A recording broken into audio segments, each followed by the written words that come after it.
बिस्मिल्लाहिर्रहमानिर्रहीम। अस्सलाम वालेकुम। सलीक़ा में खुश आमदीद। आज मैं आपको बेसन की रोटी बनाना सिखाऊंगी, जो कि एक ट्रेडिशनल डिश है और बहुत ही मज़े की ये बनती है।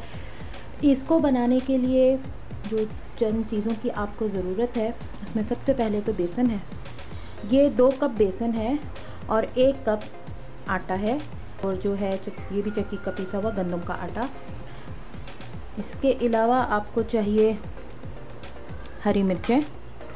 ये 2 अदद छोटी हरी मिर्चें थी जिनको मैंने बहुत बारीक काट लिया है। कुटी हुई लाल मिर्चें, हल्दी। कुटी हुई लाल मिर्चें आपको 1 टीस्पून चाहिए या हस्बे ज़रूरत। हल्दी 1 टीस्पून, सॉल्ट 1 टीस्पून। ये एक छोटी प्याज है, इसको भी मैंने बारीक काट लिया है, बहुत बारीक इसको काट लीजिए। ये ज़ीरा और धनिया भुना है और कूट लिया है मैंने इसे। इसका हमें चाहिए होगा 1 टीस्पून।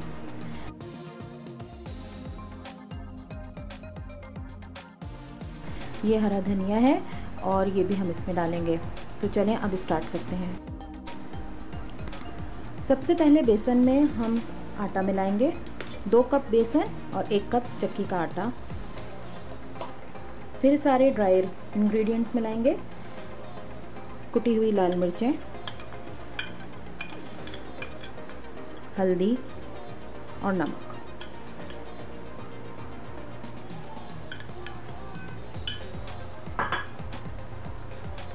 हरी मिर्चें,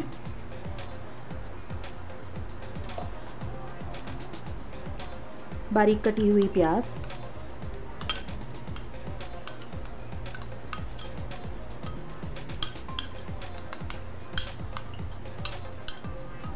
वन टीस्पून भर के ये ज़ीरा और धनिया जो भून के कूटा था, इसको हमने डाल दिया है। हरा धनिया,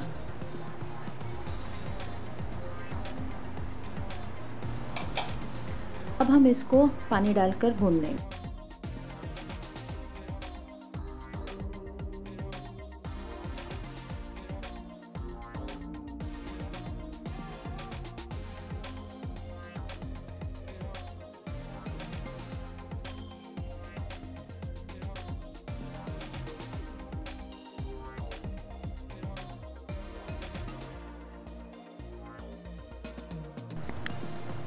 अब हम इस पे थोड़ा सा घी मल देंगे।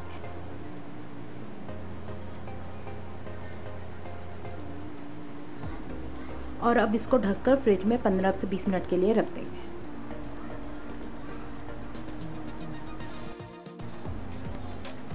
अब हम इसके छोटे पेड़े बना के और ये खुश्क आटा लगा के और फिर हम इसकी रोटी बनाएंगे। जिस तरीके से नॉर्मल रोटी आपके घर में बनती है, बिल्कुल उसी तरीके से बेसन की रोटी बनाई जाएगी। कुछ लोग बेसन के पराठे भी बनाते हैं, तो अगर आप बेसन के पराठे बनाना चाहें तो बिल्कुल पराठे की तरह आप पहले रोटी को सेकेंगे और उसके बाद आप घी या तेल लगाकर और उसको तल लेंगे।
और ये बेसन की रोटियां तैयार हैं। मैंने इसके ऊपर थोड़ा बच्चों के लिए तेल घी भी लगाया है। इसको टमाटर की चटनी, अचार और रायते के साथ सर्व किया जाता है। आप इसको किसी भी चीज़ के साथ खा सकते हैं। ये बहुत हेल्दी रहता है।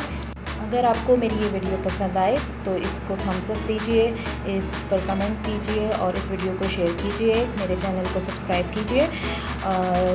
तरीक़ा की अगली वीडियो में आप लोगों से मुलाकात होगी। तब तक के लिए अल्लाह हाफ़िज़।